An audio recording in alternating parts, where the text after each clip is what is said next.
राधा स्वामी, राधा स्वामी दयाल की दया, राधा स्वामी सहाय।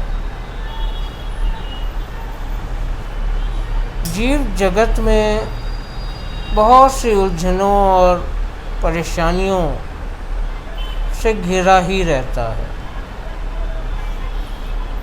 और कभी कभी टूट जाता है और बिखर जाता है। ये टूटन और बिखराव, इन हालात में हम खुद को तभी संभाल सकते हैं जबकि हम सत्य को स्वीकार करें। हम सत्य को स्वीकार नहीं कर पाते और टूट जाते हैं। सत्य को स्वीकार करने का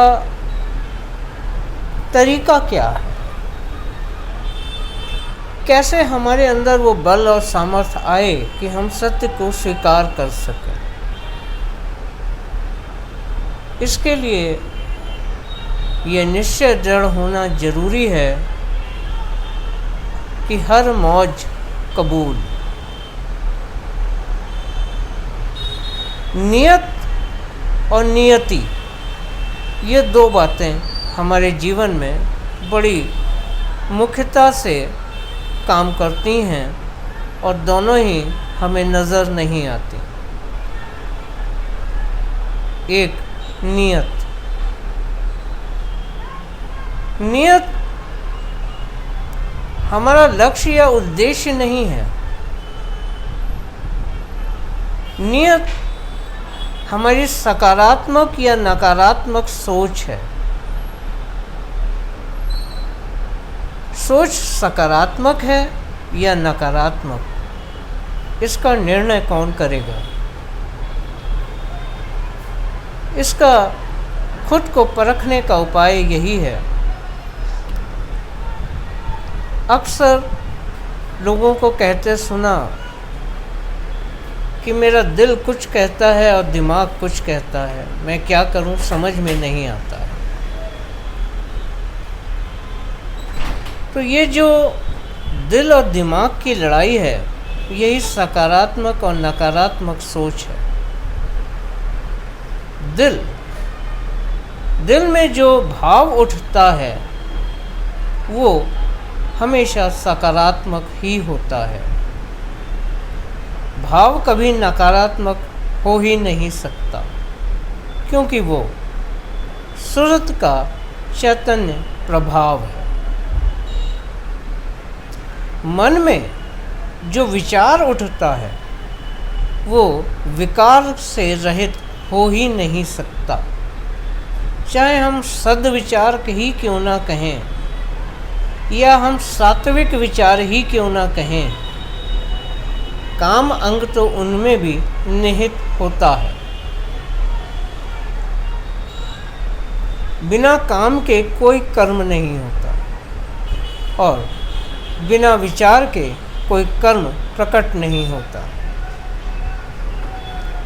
इस तरह से जो दिल में भाव है वो सकारात्मक है और मन के जो विचार हैं वो हमेशा नकारात्मक ही हैं। ये जो 5 विकार हमारे अंदर बैठे हुए हैं, काम, क्रोध, मद, लोभ और मोह, इन्हीं से होकर कोई विचार सामने आता है और कोई मार्ग नहीं है कि विचार प्रकट हो सके। हर विचार के पीछे एक विकार निश्चित रूप से मौजूद होता है।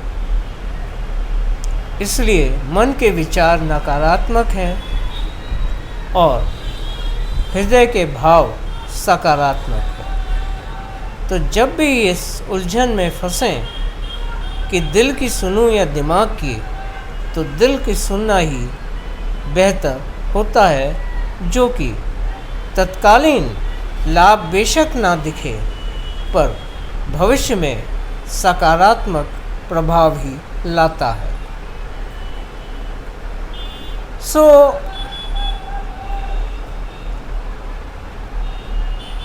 इसी को मालिक की मौज में राजी होना या हर मौज कबूल, इसी को कहा गया है।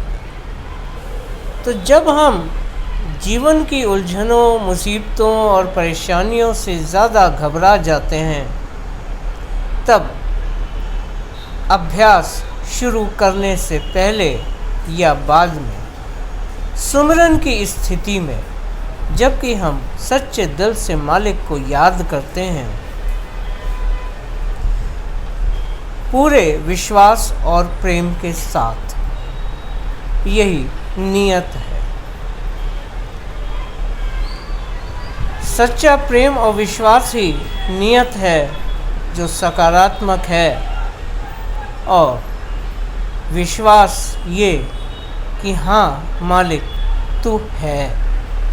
मालिक के होने को स्वीकार करना, सत्य को स्वीकार करना है, क्योंकि सिवाय एक मालिक के कुल रचना और जगत नश्वर और नाशमान है, असत्य, मिथ्या है।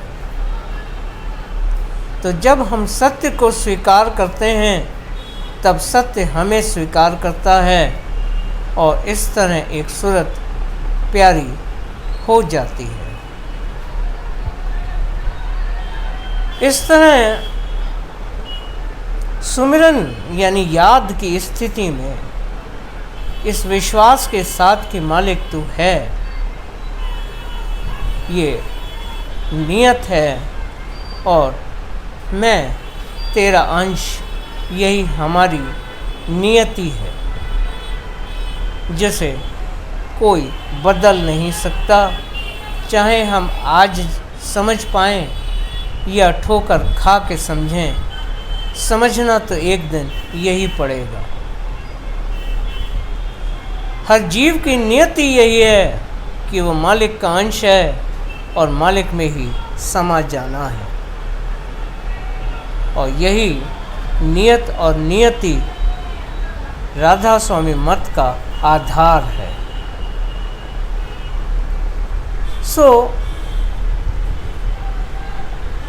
इस सुमिरन की स्थिति में जबकि हम पूर्ण विश्वास और प्रेम के साथ मालिक को याद करते हैं कि हाँ मालिक आप हैं और मैं आपका, यही विश्वास और प्रेम है, तो इस स्थिति में मालिक कुल राधा स्वामी दयाल के चरणों में अपने दिल का सारा हाल कहकर दिल को हल्का कर सकते हैं। जब भी हम जीवन की उलझनों, परेशानियों और मुसीबतों में अपने आप को घिरा हुआ पाते हैं, तब ज़रूर ही मालिक कुल दयाल की ओर से सहारा और मदद, चाहे मुसीबतों में कमी के रूप में, चाहे बर्दाश्त की ताकत के रूप में, हमें ज़रूर मिलती है।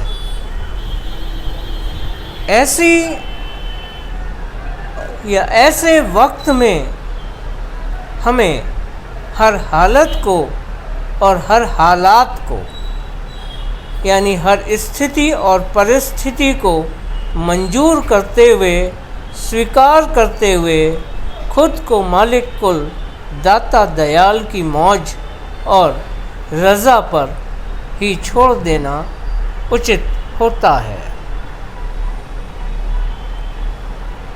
तो जो भी मालिक की मौज हो, उसे पूरे धैर्य से मंजूर करने के सिवा और किसी भी उपाय से पिछले कर्मों का प्रभाव ना तो उलट सकता है और ना ही कट सकता है।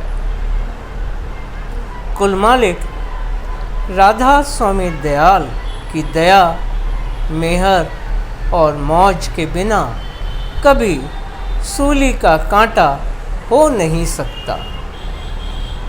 फिर अगर भक्त हर वक्त मदद के लिए मालिक की मौज के सहारे रहकर ही अपने सब कर्म, कर्तव्य और दायित्व पूरे करता रहे और मालिक की मौज को ही अपना आधार बनाकर पूरे प्रेम और दृढ़ विश्वास के साथ खुद को मालिक के आश्रय और सहारे छोड़ दे, तो पिछले कर्मों के बुरे से बुरे प्रभाव भी उसी क्षण से कमतर होना शुरू हो जाएंगे और जीव खुद को संसार में कभी भी अकेला और दुखी नहीं पाएगा। एक सद्गुरु की ओट यही एक मार्ग है, जबकि हम सद्गुरु वक्त की शिक्षाओं, समझौती और सलाह को मानते हुए उनका अनुसरण करते हैं, उनके पीछे चलते हैं, तो मालिक सदा सहाय हो जाता है। सद्गुरु स्वामी सदा सहाय। सप्रेम राधा स्वामी, राधा स्वामी, राधा स्वामी।